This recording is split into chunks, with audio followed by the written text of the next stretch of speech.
The Smeezingtons. Through it all, Bruno was growing as an artist. He wrote songs every day. By 2007, Bruno had hooked up with songwriter and singer Philip Lawrence. Phil got what Bruno was about. To this day, the two friends write everything together. Phil also sings backup in Bruno's concerts. When sound engineer Ari Levine joined Bruno and Phil, the three became the Smeezingtons. This artistic trio is the brains behind Bruno, and he considers them the key to his success. Sound engineer. The person who handles the technical part of recording music in a studio. Philip Lawrence, left. Bruno and Ari Levine, right, also known as the Smeezingtons, goof around at a Grammys event in 2011. Why the name Smeezingtons? Bruno, Phil, and Ari were sure that each song they worked on was going to be a smash. They started calling a smash a smeeze. Why? Who knows? The guys just like the sound of it. What do you call guys who make smeezes? The Smeezingtons, of course. And just like that, a name was born. The Smeezingtons pose for a portrait in their Los Angeles recording studio.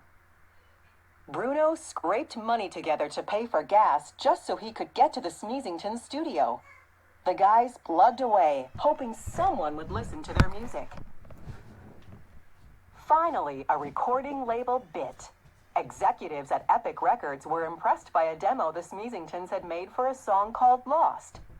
The only thing was, the bosses wanted to buy the song for other artists to perform. I was like, no way, this is my art, Bruno told Rolling Stone. But then the label bosses said they'd pay $20,000 for Bruno's song. With that offer on the table, Bruno said, "Here's your song. What else do you need?" Love Spy. Growing up, Bruno spent a lot of time listening to his four sisters talk about their boyfriends. He says it's why he's able to write such amazing love songs. Bruno, center, and Philip, left, didn't give up hope. They kept playing their own music too. Bruno's brother, background, also helped them out by playing drums on stage with them. He still does. So Bruno and Phil started writing songs for other artists. But Bruno's feelings were mixed. It was hard for him to give away his songs.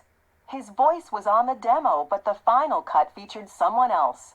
Still, Bruno was learning a ton, and he was working with top dogs in the industry. Would the right person notice him?